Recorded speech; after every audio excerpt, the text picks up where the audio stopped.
Horror कहानी अंधेरे का साया। किसी जमाने में एक छोटा सा गांव था जहां हर रोज सूरज ढलते ही अजीब सा सन्नाटा छा जाता था। गांव के लोग जल्दी से अपने घरों में बंद हो जाते क्योंकि एक कहानी सबके दिलों में बसी हुई थी, अंधेरे का साया। कहते हैं कि इस साए के दिखते ही हर तरफ गहरा अंधकार फैल जाता था और जो भी इसके संपर्क में आता वह कभी वापस नहीं लौटता। रवि, एक युवा पत्रकार जिसने हाल ही में इस गांव के बारे में सुना था, इस रहस्य की तह तक जाना चाहता था।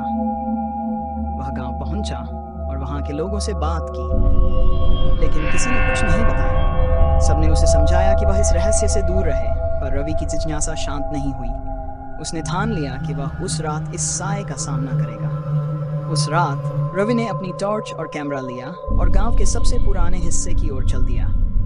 यह जगह वीरान थी और चारों ओर सन्नाटा पसरा हुआ था।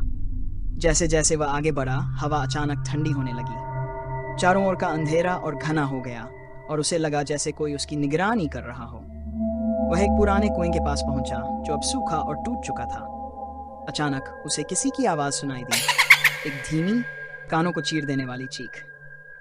रवि ने उस दिशा में टॉर्च मारी और उसने देखा कि एक काली परछाई कुएं के पास खड़ी थी। उसकी आंखें सुर्ख लाल थीं और उसकी आकृति धुंधली पर भयावह थी। जैसे ही रवि ने उसकी ओर कदम बढ़ाया, वह साया हवा में घुलने लगा और चारों ओर अंधेरा छा गया। रवि का दिल तेजी से धड़कने लगा। वह साए को कैमरे में कैद करने की कोशिश कर रहा था, लेकिन कैमरे की स्क्रीन ब्लैक हो गई। तभी साया उसके ठीक सामने और रवि की आंखों के सामने सब कुछ घूमने लगा। उसे लगा जैसे वह किसी गहरे कुएं में गिर रहा हो। वह चीखना चाहता था, पर उसकी आवाज गले में ही घुट गई।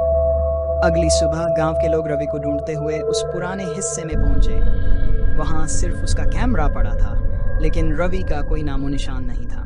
कैमरे की स्क्रीन पर बस एक फोटो थी, एक काली परछाई जिसके चारों ओर गहरा अंधकार फैला हुआ था।